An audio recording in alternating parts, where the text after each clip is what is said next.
to be there when, Funko acquired the rights to make FNAF merch, and they released a bunch of stuff. I mean, a bunch. But today we're going to look at some of their figures they made, which they have currently did a bunch of those as well, but we're going to look at a couple of them, so let's get to that. So here's Bonnie from Five Nights at Freddy's 1, as you can see. He's kind of like this dark purple, well, not, yeah, basically dark purple kind of color. As you can see, he has like some dirt look to him to make him look like he's worn. And, he looks pretty cool. The look, it doesn't look too bad. Here's how he looks in the game versus the figure. He was the first figure I've ever got, and, thing about him now, he's a lot more looser than he was. As you can see, his head's all moving and everything. And you guys are probably wondering why I decided to make a video about this. Well, let's check the articulation for the figure. I think it was, like, the best. Oh! Oh, no.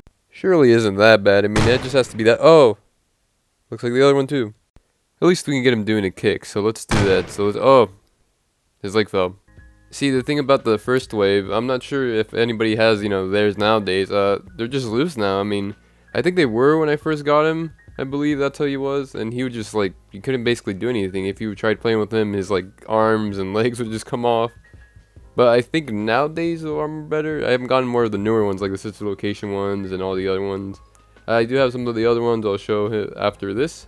The thing as well, they also had like this little half joint thing on their arms. Like it wasn't like a complete joint thing. It was like a little half circle, and that would just make it to cause it to fall off easier. Now let's take a look at Nightmare Freddy. As you can see, woo. Here's how he looks versus the game. He also came with this little Freddle.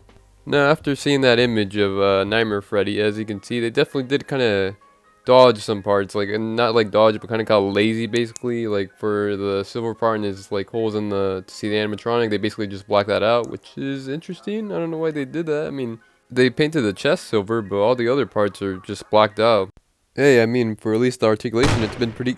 Oh, that came off too. I will say I wouldn't consider these like action figures. I think just figures in general. I mean, look, you can get him to do a kick, but honestly, yeah, you can't even do an ab crunch. I mean, I guess you can just pose them. I guess posable figures, that's what you can just label it as. Now let's take a look at Nightmare Foxy. Here he is versus the game. Now the thing is, well, it looks like it's the same thing with Nightmare Freddy. It's kind of lacking in detail basically, judging by the look of the game version and the action figure itself.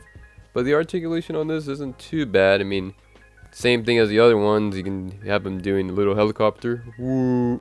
Now the thing I noticed as well, compared to the game, they didn't give him a second jaw for the figure. They just gave him basically like closed mouth. In the game version, he has like an open mouth with another jaw inside. Now let's take a look at El Chip. He's probably the only one that almost looks game accurate. But he's the one that can probably just do like a full-on twist. I mean, look at that.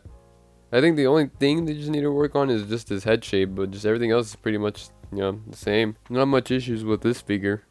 Then after that, eventually Funko lost. Obviously, they don't have the license anymore, and now Jazzwares does, and I heard they are pretty good. And I'll show some photos right there, as you can see. But that was it for this video. Thank you for watching, and like and subscribe.